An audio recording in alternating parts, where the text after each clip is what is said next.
बाद में जब आप सोल्जर बनते हो तो जो भी आपका धर्म ग्रंथ है उस पर हाथ रख करके आपको कसम खानी होती है कि कितना समर्पण भाव आपको देश के प्रति रखना है, क्योंकि देश से बड़ी कोई चीज़ होती नहीं है। यही कसम वहाँ पर रिपीट करवाई जाती है और फिर आपको हरी वर्दी दी जाती है। वो जैसे आप हरी वर्दी डालते हो आर्मी की, तो मैं तो ये कहता हूँ कि पूरी तरह से आपकी मेंटलिटी है, आपका फिजिकली सब कुछ चेंज होता है हरी वर्दी डालने के बाद में। आपके अंदर एक अलग ही फीलिंग्स आती है, अलग ही विचार आते हैं आपके अंदर। आप पूरी तरह से रूपांतरित हो चुके होते हैं। कब? जब आप हरी वर्दी पहन लेते हैं। आपकी सोच बदल चुकी होती है। आप सामान्य व्यक्ति नहीं रहे, फिर आप माँ भारती के रक्षक बन चुके हो। और वापिस आकर के आपको सड़क पर डंडा लेकर के खड़ा हो जाऊंगा, तो ये चीज कहना आसान है लेकिन हो पाना बहुत मुश्किल है। कहने के लिए तो 2014 से 2022 चल रही है, पता नहीं क्या कहा भारतीय जनता पार्टी ने। एक भी काम पूरा नहीं हो पाया आज तक और ना ही ये होने वाला है। जैसे जब भारतीय सेना में एक युवा जा रहा है, भर्ती हो रहा है, तो कहीं ना कहीं मौत का खौफ तो उसको होता ही नहीं है। बिल्कुल उसे पता है कि जहाँ जा रहा है जान हथेली पर लेकर जा रहा है। बिल्कुल बिल्कुल। और जब वहाँ वो 2-4 साल वहाँ बिता लेगा तो वो खौफ जो थोड़ा बहुत था वो भी निकल जाएगा उसके दिमाग से। उससे मौत का कोई डर नहीं होगा। जी बिल्कुल। हथियार चलाने में वो पारंगत हो जाएगा। उसके बाद जब वो वापिस आएगा, और जैसे आज के आंकड़े हम देख रहे हैं वर्तमान सरकार के, आज ही किसी के लिए रोजगार नहीं है, तो नहीं लगता कि वो उनको रोजगार दे पाएगी। तो क्या आपको भी ये लगता है कि वो अपनी जीविका चलाने के लिए मौत का खौफ रहेगा नहीं, हथियार उनके पास चलाने की पूरी ट्रेनिंग होगी, क्या वो कोई गलत रास्ता भी अपना सकते हैं, उसके लिए गलत रास्ते पर भी जा सकते हैं? देखिए जी, इसका यदि आप जब आप एक सेंटेंस में मुझसे लेना चाहो तो जवाब सिर्फ एक है कि जब आप भूखे मर रहे होगे तो क्या करोगे। जब आप भूखे मर रहे होते हो ना, आप या आपका परिवार, तो आपके पास में जो भी है आप उसको इस्तेमाल करते हो। जो भी टैलेंट है, हुनर है आपके पास में। जिस तरह से आपने कहा कि उसने सीखा क्या, उसने फिजिकली वो स्मार्ट हो चुका है, वो टैक्टिक सीख चुका है कि दुश्मन को हराना कैसे, हथियार वो सीख चुका है। तो उसके पास टैलेंट क्या बचा? टैलेंट उसके पास में बचता है कि इस ताकत का मैं नेगेटिव इस्तेमाल कैसे करूं, अपने खुद की पेट को बुझाने के लिए और अपने परिवार की पेट की भूख को बचाने के लिए। वो फिजिकली भी टैक्टिक सीख चुका है और वेपन भी सीख चुका है। तो वो गलत रास्ते पर जाएगा भाई। उसका वो खुद भूखा, उसका परिवार भूखा, तो वो क्या करेगा? तो वो सोचेगा भूख से मरने से बेटर है कि कहीं ना कहीं मैं जंग लड़ के मरूं, और यदि मैं मर भी जाऊं तो कम से कम परिवार के लिए कुछ बेटर कर जाऊं। तो स्वाभाविक है वो जा सकता है गलत रास्ते पर। मरता क्या न करता, बिल्कुल मजबूरी है उसकी। अब जैसा आज का माहौल है यहाँ पर कि भाई हिंदू खतरे में है, इस तरह का जो ये नारा दिया जाता है कि हिंदू खतरे में है, हिंदू खतरे में है। तो जैसे आप भारतीय सेना में वहाँ रहते हैं, वहाँ सर्व धर्म के, सर्व वर्ग के लोगों के बीच आप रहते हैं, हम सब मिलकर रहते हैं, एक थाली में खाते हैं वहाँ पे। तो क्या आपको कभी ऐसा महसूस होता है कि भाई ये हिंदू नहीं है तो इससे मुझे खतरा है, या ये हो सकता है हमारे देश के साथ गद्दारी करें? कभी कहीं ऐसा महसूस हुआ है, या आज तक आपने महसूस 20 साल के अपने? देखिए जी, फर्क पड़ता है आपकी परवरिश का। बच्चा भी जब बड़ा हो रहा होता है, उसको जो परवरिश मिलती है उन्हीं चीज़ों, उन्हीं बातों को सही मानने लगता है जब उसकी परवरिश होती रहती है। तो इसी तरह से जब आप सेना में जाते हो, आपकी ट्रेनिंग होती है, वहाँ भी परवरिश होती है। आपको एक अलग तरह का इंसान आपको तैयार किया जाता है वहाँ से, तभी तो ट्रेनिंग होती है साल भर की। ये वहाँ एक अलग मेंटलिटी लेकर के आप चलते हो, अलग विचार लेकर के आप चलते हो, क्योंकि आपको अपने देश के सिवा कुछ दिखता ही नहीं, ना कुछ सुनाई देता है। हिंदू, मुस्लिम, सिख, ईसाई, हम सब लोग भाई जितने भी एक थाली में खाया। स्पोर्ट्स में मैं रहा हूँ, खेलों में रहा हूँ, एक थाली में खाते थे, बड़ा सा कटोरा लिया, बनगी सब्जी एक साथ डाला, सब खा रहे हैं हमने। इन चीज़ों से मतलब नहीं रहता। मतलब ये रहता है कि देश के लिए बेस्ट कैसे हो सकता है, इस चीज़ से मतलब रहता है। यही जुनून रहता है कि बेस्ट कैसे कर सकते हैं। कोई ऑपरेशन दिया, कोई टास्क दिया आपको, तो आप वर्क करोगे यार बेस्ट क्या कर सकता हूँ। जो मेरा सीनियर है, कमांडिंग ऑफिसर है, वो कैसे कुछ मेरे से हो गया, खुश तब होगा जब मैं बेस्ट काम करूँगा। तो वहाँ पे बेस्ट काम करने का कंपटीशन होता है, प्रतियोगिता इस चीज की होती है कि देश के लिए बेहतर कैसे हो सकता है, नहीं कि धर्म के लिए या जाति के लिए बेस्ट क्या हो सकता है। ये प्रतियोगिता सेना के अंदर नहीं होती। अभी जैसे आपने 98 से लेकर के और 20 साल तक अपना वहाँ पे सेवा की है माँ भारती की, तो उस दौरान बीच में कारगिल का युद्ध भी हुआ है। कुपवाड़ा में भी एक बार बहुत तनातनी हो गई थी बीच में, जैसा कि आपने बताया। उसके बाद आप संयुक्त राष्ट्र संघ के माध्यम से शांति सेना के जी बिल्कुल माध्यम से साउथ अफ्रीका, आप इथोपिया भी गए हैं। बीच में बहुत सारी ऐसी दुर्घटनाएं घटी, जैसे ताज पर जो अटैक हुआ था, बहुत सारी ऐसे अटैक भी हुए हैं बहुत सारे। और मतलब आपको क्या लगता है कि जैसे बताते हैं आज कि भाई मेरा हिंदू खतरे में है, हिंदू धर्म खतरे में है, हम हिंदू खतरे में हैं। तो आपने कभी ऐसा लगा कि उन्होंने चुन चुन के सिर्फ हिंदुओं पर वार किया हो, या हिंदू धार्मिक स्थलों पर वार किया हो, या जो जैसे मोहम्मदन थे या ईसाई थे या सिख थे उनको छोड़ दिया हो? उनको ऐसा कुछ लगा कि जो बाह्य खतरा है वो पूरे देश पर होता है कि या सिर्फ किसी धर्म या किसी जाति विशेष पर होता है? देखिए, इसमें दो पहलू हैं।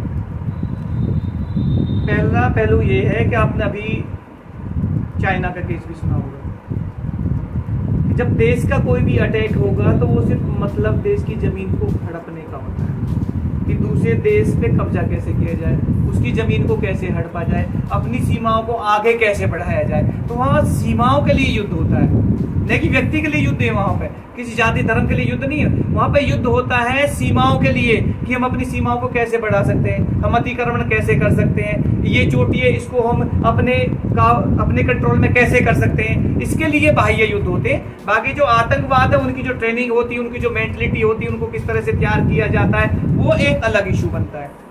लेकिन जब बाह्य अटैक होगा, कोई दूसरा देश अटैक करेगा, तो उसका जो मेन मकसद ये होता है कि माँ भारती की जमीन को मैं हड़प लूँ, इस पर कब्जा कैसे कर लूँ। वहाँ व्यक्ति धर्म से कोई लेना देना नहीं। जहाँ तक आप देश की बात कर रहे हो तो उसमें जाति धर्म नहीं होता, उसमें सिर्फ ये होता है कि इस देश की मैं जमीन कैसे हड़प सकता हूँ, अपनी सीमाएं और आगे कैसे बढ़ा सकता हूँ। मतलब कहने का ये है कि जो राजनीतिक पार्टियों के लिए या जो राज करना चाह रहे हैं, सत्ता हासिल करने के लिए ही सिर्फ धर्म और जाति होती है। सैनिक के लिए कोई ना धर्म है ना कोई जाति है, सिर्फ देश है। देखो, मैं शॉर्ट में यदि बताना चाहूँ आपको तो ये भारत देश भावनाओं से भरा हुआ देश है। यहाँ पे भावनाओं को ज़्यादा महत्व दिया जाता है, और जो पार्टी भावनाओं से खेलना जानती है उस पार्टी का नाम है भारतीय जनता पार्टी।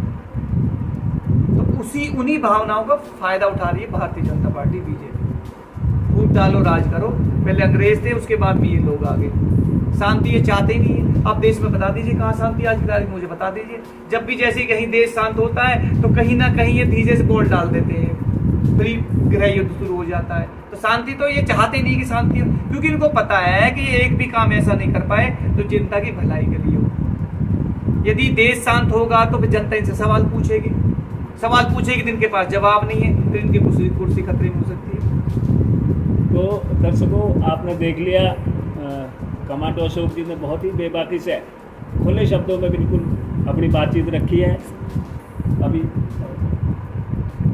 आप भारतीय सेना में आपने 20 साल दिए, आपके सामने न जाने कितने सैनिकों ने शहादत दी होगी, इसमें आपने कुछ आपके करीबी भी रहे होंगे।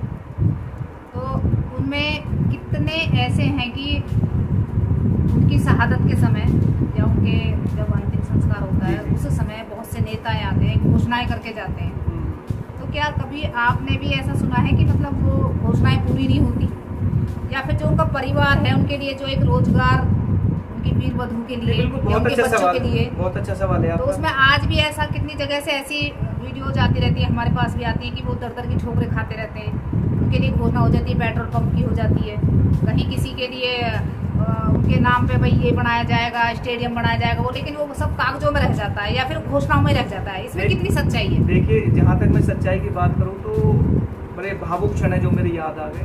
2015 की बात है, मेरा बड़ा करीबी दोस्त हुआ करता था परमाल खटाना, जो कि राजस्थान का रहने वाला था। हिंडौन सिटी के पास उसका गाँव पड़ता है, परमाल खटाना। दरअसल मैं अरुणाचल में था और छुट्टी आ रहा था, हम लोग पोस्ट से ऊपर नीचे आ रहे थे और वो छुट्टी काट के आया था। तो कॉनवाई जा रही थी, कॉनवाई में वो कॉनवाई से वो लोग ऊपर पोस्ट की तरफ जा रहे थे और तभी इत्तेफाक से नक्सलियों द्वारा अटैक हुआ और उसमें उसकी शहादत हो गई, परमाल खटाना।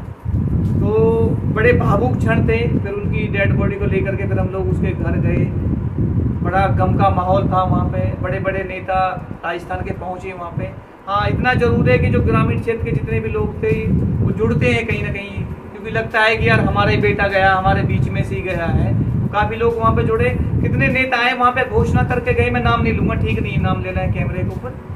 घोषणा करके गए, उसके बाद उनके जो बड़े भाई हैं वो आज भी फोर राजपूत में जॉब कर रहे हैं। उनका नाम मुकेश है, मेरी बात होती रहती है उनसे अभी भी, फिलहाल भी। तो जितनी भी घोषणाएं करके गए,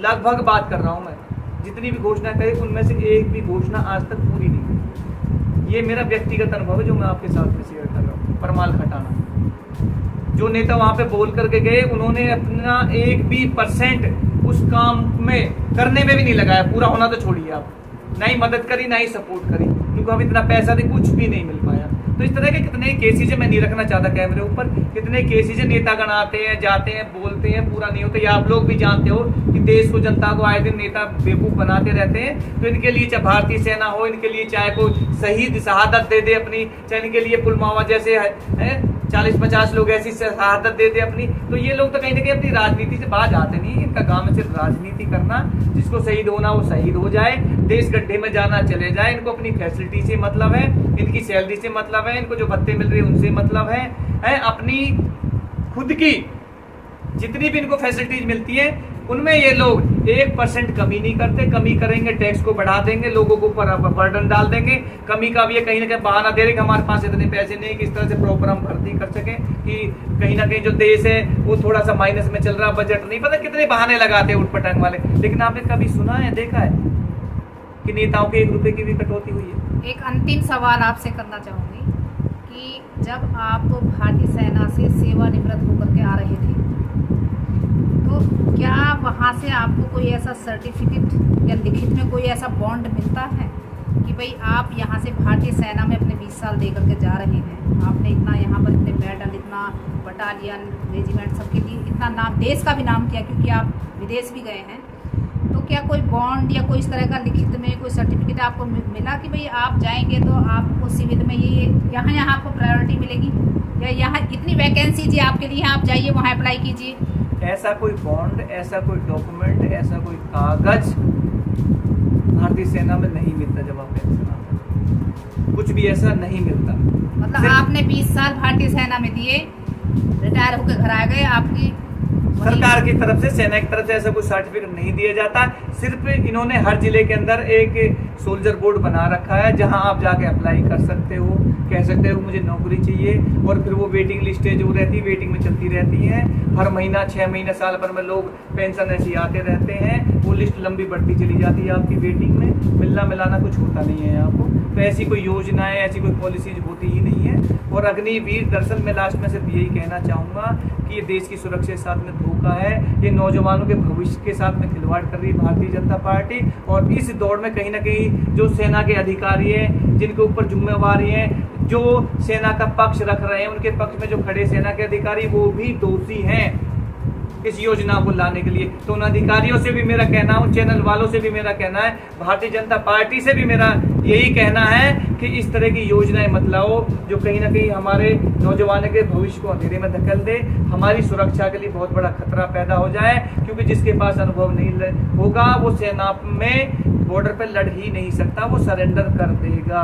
तो ऐसा काम मत करो जिससे कहीं ना कहीं देश का मान सम्मान गिरे। जय हिंद, जय भारत।